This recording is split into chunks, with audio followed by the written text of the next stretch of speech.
заступник директора компанії з виробництва засобів радіоелектронної боротьби, офіцер повітряних сил в резерві. Анатолію, я вас вітаю. Давайте поговоримо про заяву президента. Тобто ми чуємо цифру 15 мільярдів доларів в розмові з CBS News. Реальні можливості і як бути з ракетами до цих систем. Якщо видання Defense Express сказало, в цілому по світу за 24 рік буде виготовлено 15 ракет до Patriot. Це межа всього світу з виробництва ракет. Готові почути від вас цифри і готові почути про наші можливості і потреби водночас. Питання таке об'ємне, але вам слово. Давайте зауважимо, що насправді 10 комплексів Петріот суттєво посилили нашу протиповітряну оборону, але ми вкотре стикаємося з питанням, що ми посилюємо саме протиповітряну оборону, але не кажемо про протиракетну оборону. Тобто це те, що найкраще б працювало би по балістичних ракетах. Знов таки, давайте зауважимо, що такі системи, як ТХАД або ЕРУ ізраїльська, вона працює на висоті понад 100 кілометрів, і це дозволяє уникати будь-яких змін в траєкторії польоту на останній ділянці ракети, що покращує можливості щодо перехоплення цих ракет. Але повертаючись до Петріота, давайте зауважимо, що насправді Сполучені Штати за рік випускають близько 12-16 пускових систем для Петріотів. Тобто це без урахування з командних пунктів, засобів радіолокації. В середньому один дивізіон – це командний пункт, це засіб радіолокації і близько 6 або 8 пускових установок. Нещодавно Нідерланди уточню, Анатолій, пробачте, що пункт. перебиваю. США випускає 12-16 пускових систем за рік? За рік. За рік. І може забезпечити випуск ракет ПАК-3, якщо ми кажемо про ПАК-3, близько 200 на рік ракет. Але знов-таки давайте зауважимо, скільки ворог запускає по території України балістичних і крилатих ракет, які потребують перехоплення саме системами Петріот. Тому знов-таки це є рішенням короткотерміновим. Якщо ми, наприклад, закупимо частину систем у Сполучених Штатів, частину можемо закупити по світу. Давайте пригадаємо, в минулому році Нідерланди пропонували деяким державам, у яких є системи на балансі, але вони їх не використовують в повному обсязі. Давайте згадаємо, що, наприклад, Ізраїль не використовує практично системи Петріот, тому що вони здебільшого використовують системи ТХАД і ЕРО. Нещодавно за цей рік Сполучені Штати надали 2 системи ТХАД саме для експлуатації Ізраїлю. Тому, в принципі, системи є по світу, і їх можна зібрати, але питання політичної волі деяких держав, які готові будуть надати нам ці системи, продати або надати в оренду, це теж розглядається.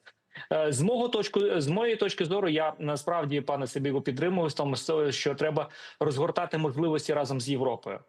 Європейський ринок ВПК має ті ж самі проблеми, що і Україна, тому що ми кажемо, що більшість часу Європа не розглядала можливості масштабування своїх виробничих потужностей озброєння.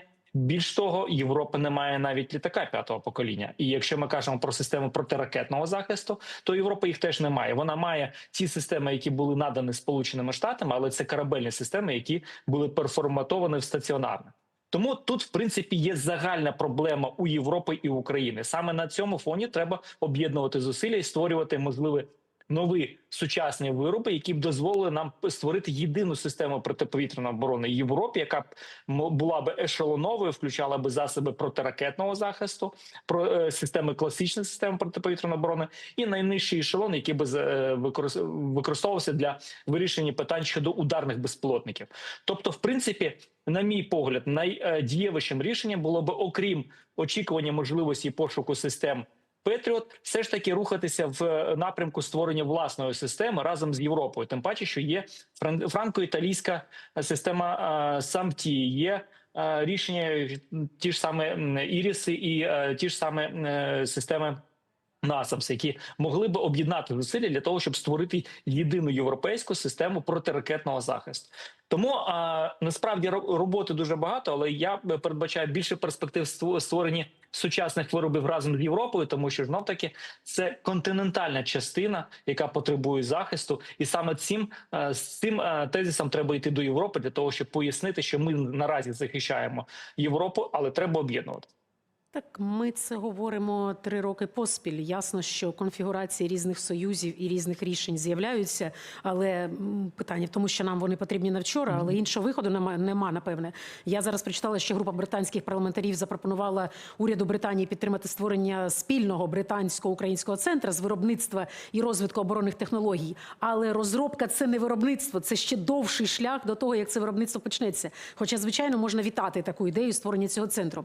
Про конкретику. Розвідка українська попереджала, що в другому півріччі Росія може вийти на показник до 500 шахедів за одну атаку. Нашою відповіддю, вочевидь, має бути максимально підготована і ешелонована ППО і стратегічні удари вглиб Росії. Як оцінюєте підготовку до цього виклику? Адже удари вглиб Росії сьогодні Міноборони російське сказали про 109 БПЛА різних типів, я так розумію. Нам треба нарощувати ці потужності. Від цього оця друга частина, від чого вона залежить, що БПЛА в бік Росії буде теж більше? Ну, давайте зауважимо насправді, що у нас є загрози з боку Російської Федерації щодо застосування шахедів. І, звісно, що треба казати про посилення своїх спроможностей, але саме стратегічне рішення полягає в тому, щоб наносити удари по території Російської Федерації.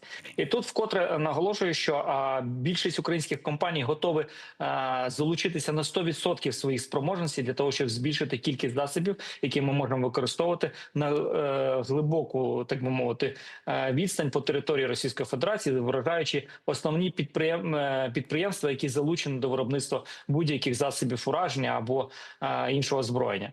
Тому тут питання щодо можливості фінансування. Насправді існують діючі формули і ініціативи з боку данська формула, італійська формула. Знов таки існує пропозиція з боку Британії, коаліція дронів, але вкотре давайте зрозуміємо, що Україна насправді запропонувала цікаве і найсучасніше рішення. Це малі безпілотники, які несуть достатню кількість вибухових речей, які можуть вражати навіть такі потенційно складні об'єкти, як ракетний склад на аеродромі Енгельс. Тобто ми кажемо про те, що ми ж бачимо, як, наприклад, на Арабському полуострові відбувається знищення американських безпілотників MQ-Ready.